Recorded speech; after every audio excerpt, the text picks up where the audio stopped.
Hey babes, welcome back to Making Kin with Kaylee Rain. In case you were unsure, I'm Kaylee Rain, and today we're going to talk about something very near and dear to my heart, something that I've been very passionate about, frankly, since I was a very young girl.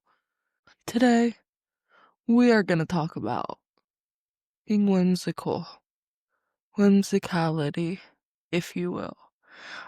This is very heavily intertwined with a lot of views that I have on femininity and on things that society portray as feminine. For example, feminine in a derogatory way. For example, putting a lot of effort into your appearance, wanting to do your makeup, taking time to do your hair, not just in the morning, but like cutting it, getting it dyed, colored. I think that those are all things that are wonderful and incredible and we should all be doing. Um, but I think that the more, and I know, but I don't want to talk about them in a way that is in a sense of femininity. However, I am not dragging on anything femininity. Let me make that, I don't think anyone would think that I am, but, um,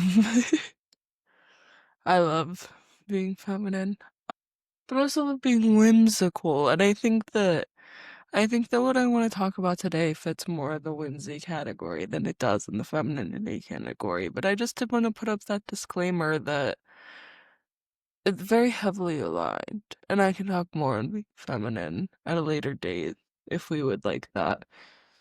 I also just realized, sorry for my visual listeners. For everyone looking at me, I look kind of like shit because I just realized I didn't plug in my little light. So let's do that real quick before we continue. I'm back and far more well lit. I don't want to re-record that little intro, so you guys are gonna get what you get, right? Okay. The first thing I want to talk about with being whimsical is why I think it's important. I would like to point out there, as always, to do your own research on whimsicality and the trends that it has in anti-fascist culture and what whimsy means, the origins of it. Feel free to question societal views on whimsicality in tandem with what I'm saying. Think about the way that people view people, especially women who do the things that I'm saying. Because being whimsical doesn't mean for first actually let's start with let's start just here. Let's start with being whimsical does not equate to being dumb. Being whimsical does not equate to being unaware of what's going on. Choosing to be happy and joyful and experience glee and doing things specifically for the intent to laugh and to have fun are incredible ways to act. 10 out of 10. Um, and we're gonna go through some examples, I think, of being whimsical that I think are very fun. And overall, what I like to you can be whimsical in a lot of different ways. Whimsical is just a very overarching theme for what I mean. But I mean like the bit. I mean doing things purely for the sake of doing them. I'm a big fan of the bit. I have a lot of bits. I do a lot of bits. I think that they're fun. I think it's fun to just like have things that you do. These can be catchphrases. I think catchphrases are really fun to have. If you don't have some catchphrases, I would get some in stock for you. Those are really fun. I think that earrings are really fun, like fun, funky earrings and or jewelry, which leads me to my biggest example is hobbies. Whimsical hobbies, 10 out of 10. But it's really that these things are so important. Being whimsical is so important.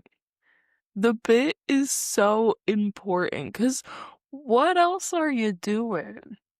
Like, or on a rock all the time. Money's not real, and time isn't real, and your job isn't real. So just have fun. Just like be doing stuff. Just do stuff for fun. Like if you're just like sitting down right now, just like get up and go do something. It's so fun. And it's so whimsical. I think that whimsy is very much aligned with nature. And if you're into dualistic structures and ecofeminism and that kind of thinking, you'll understand now why I put that whole femininity disclaimer in here. Hopefully, if you didn't already. But being whimsical, having fun, being feminine, being in nature, these are all things that are so great. They're really fun to do.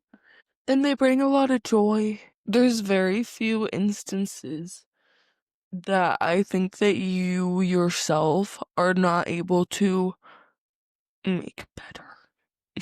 Like, just have fun. Another example of this would be your clothing. Don't only be expressive with your clothing, be so expressive with your clothing that other people think it's so absurd that you have the confidence to wear that. Or if that's not your style, if you don't like to like out there, if you really like 2016 fashion, Emma Chamberlain, just keep dressing in 2016 fashion, Emma Chamberlain. Just do whatever you want without care of others, just because it's fun. And again, we're gonna pull an existentialism trend that if you we actively decide what society looks like and what societal norms are. Like right now. Like you individually, like you as a person are actively deciding what's normal in society and what's allowed in public and what's allowed in society on a social level, on a community level. You are doing that. Whether you know, and if you're not doing anything about what's going on, then you're saying that that's okay for it to happen. And the doing something about it can be simple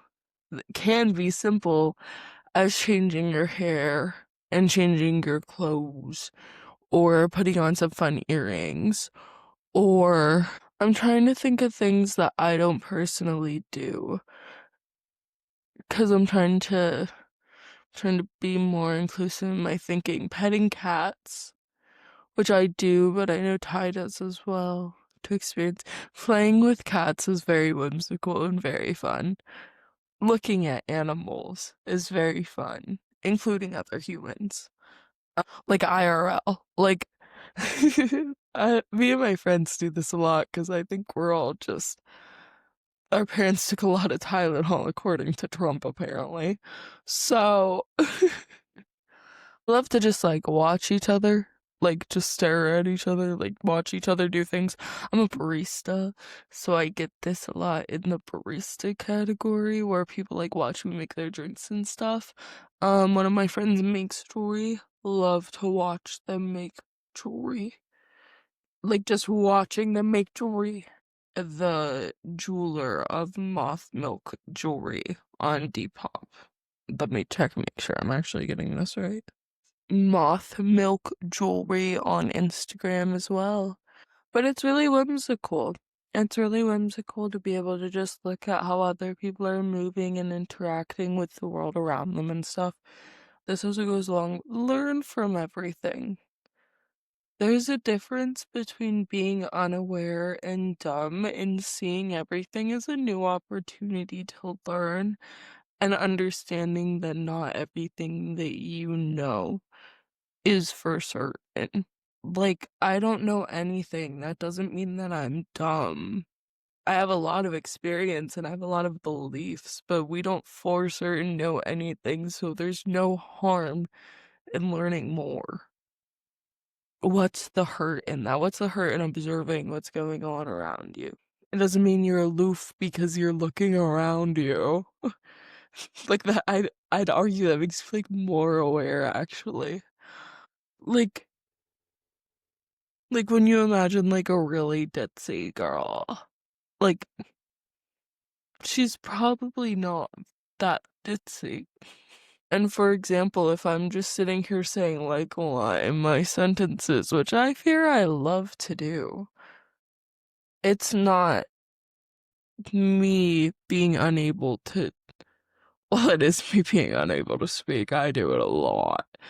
But it's not just me being unable to speak, it's me having very complex and interacting thoughts that are hard to describe in a way that is going to make sense to different backgrounds and different perspectives.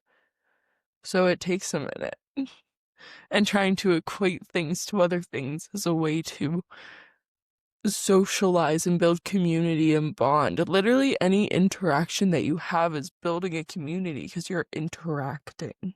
I saw a TikTok today of two girls flounder gigging, is what they called it in the comments of the TikTok. Do your own research. This is not an educational podcast. This is for you to get ideas to do your own research. And the girls on the TikTok were so funny. They were so gleeful, they were so whimsical, they were having so much fun. Essentially, it's like, to my understanding, it's similar to spearfishing. It's a similar action to spearfishing. It's a similar, like, you stab the fish with something. Go do that. Go do something. You can go do things you can just go places. Go do things for free. Don't get yourself hurt. Don't do incredibly reckless things. Don't do things that harm others or make others uncomfortable or too uncomfortable or don't be a problem. But go do something. Once a week, do something that you haven't done before. Or once a week, do something that perhaps you wish society did. Do something that it would be really nice if someone did that for you. Do something that perhaps someone once did for you, and now you're in a position where you can do that. And do it. Or perhaps you're not in a position where you can do that. Do something else. Go walk around town and build community. I did my whole episode last week is a building community episode. That's being quite whimsical to me.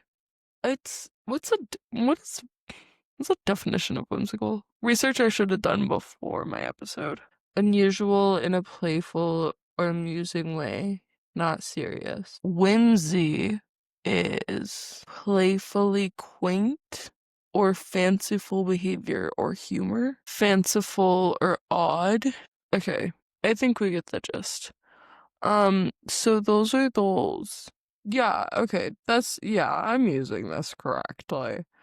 Do some weird shit every once in a while. Use your free will. Isn't it really nice when someone's just really nice to you? For no reason. You can do that. So do it. Okay. I think that's all I got for you today, babes.